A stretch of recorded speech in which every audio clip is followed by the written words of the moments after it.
The hate coming in from Ghanaians to Nigeria is always getting strong every day. That is one thing I really want to talk about. This is one thing we've noticed over the years, and this is one thing that is getting stronger as Nigeria dominated the list of African artists being nominated for the Grammys. Not only that, the dominance of Nigerian music in their country is always a concern for them. Instead of them to work out a friendly policy that will help them to kind of navigate the stern waters. Right now, these guys are really coming out to say, you know what? We hate these guys for actually being good. A particular Ghanaian YouTuber, popular YouTuber called Kwado, has come out on social media, made a video immediately after Nigeria won their match against Angola to say they should not allow Nigeria to win the Afcon. That is something really disturbing, and people are really responding to that. I think we don't need a whole lot of that at a point like this. We are supposed to be in the same region, of course, West African region. But these guys are really meting out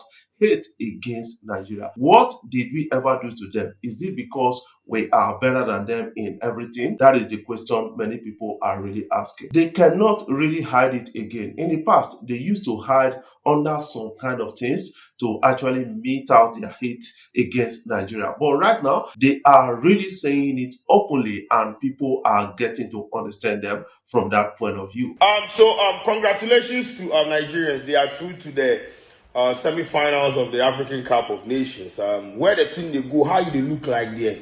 They look like they go to win the trophy. And they can't tell you people say we can't allow Nigerians to win the African Cup of Nations. I can't stress on this thing enough, because if they win the African Cup of Nations, we are dead. We are gone. Myself, I'm going to log out for the rest of the year, because what they are going to do to us. Now even that jollof cry, they don't even know how to cook it. Look at how they are dragging it with us. That imagine they win, they will add Afrobeat and they will add Afcon trophy. The internet wouldn't be able to contain us. So Nigerians winning the Afcon, bro, we can't allow it to happen. Please. This is important.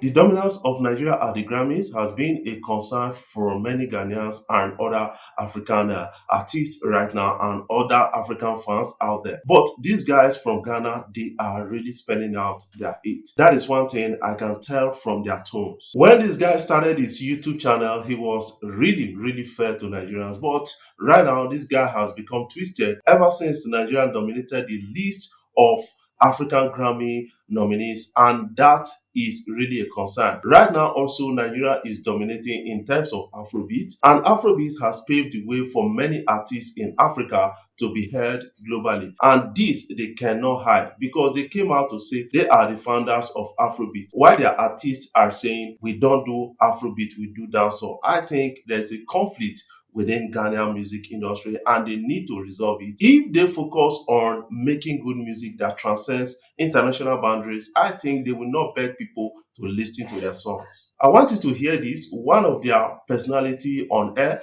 actually compared Kamido and Ashake, saying that O2 Arena is not a measure of success for an artist. But if these guys have been flooding O2 Arenas with their fans, for concert, they will say that they are the best in Africa. You cannot condemn something that is good or winning and project yourself. That is when you become a witch at the end of the day. Are you saying that if Kamido should have equal funding like Ashake, Kamido can go match up to Ashake? He go even more than Ashake self. These Nigerians have money and they are buying into the money. Who says that? They said Kamido is better than Ashake if not for funding. You guys are really messing up big time. You need to focus inward and find a way to project your artist to the world out there. When we talk about this hate coming in from Ghana artists or Ghanaians, I think we need to understand it in different light right now. A lot of West African countries are really coming out with hate against Nigeria. A Cameroonian person came out yesterday after Nigeria won their match to talk about Nigeria. I think this hate is becoming so strong. One thing you need to understand that we've always support these people in different forms, and I kind of imagine what our people in their country will be passing through. That is my own concern right now. I think the Nigerian government, they need to start protecting people living in those countries, especially Nigerians. At a recent podcast interview, a person of KC has spoken about beef with Harry Song. I think we need to understand it from a different light. Let's listen to him. Brother, identify one of the hits you've done after you left 5 Star. Your biggest hit is Reggae Blues, recorded by me and Olamide. I took the song to Olamide. He doesn't have access to Olamide. Olamide did the verse. We all put energy. Inyanya, I put on Inyanya on the song also. And the song became what it is. That's his biggest record. And you're the best writer in the world. Your ink finish? Write another one. And you keep coming back. The problem is that I think young man is sick in his prayers. He's fighting with a wife today. He's fighting with Harrison, what's his name? So tomorrow. He's fighting with Skibiness tomorrow. That tells you something. So for me, he has a 5-year contract running with 5 Star Music, still on as we speak. But you never dragged that. No, he has a criminal. I know Harrison will respond to Casey in no time, but who is saying the truth? That is something we need to actually ask ourselves, and time will tell. The funny part of it is your ink don't finish. They need to actually understand that there's a big business around music, especially Harrison. It's not by writing fine music. You need promotion, you need business side of music to actually put yourself out there, and that is what this guy is not getting in recent time. A big shout out to Odumodu Black and Portable. Portable is becoming global right now. Rick Ross recently shout out to Portable and Odumodu Black. It's an interesting thing to actually know that Portable, when we dey underrate for Nigeria, is being appreciated across the globe. Let's listen to this. Let's start with Odumodu Black, Nigeria. Portable, Nigeria. Nigeria, Portable. Big, much love.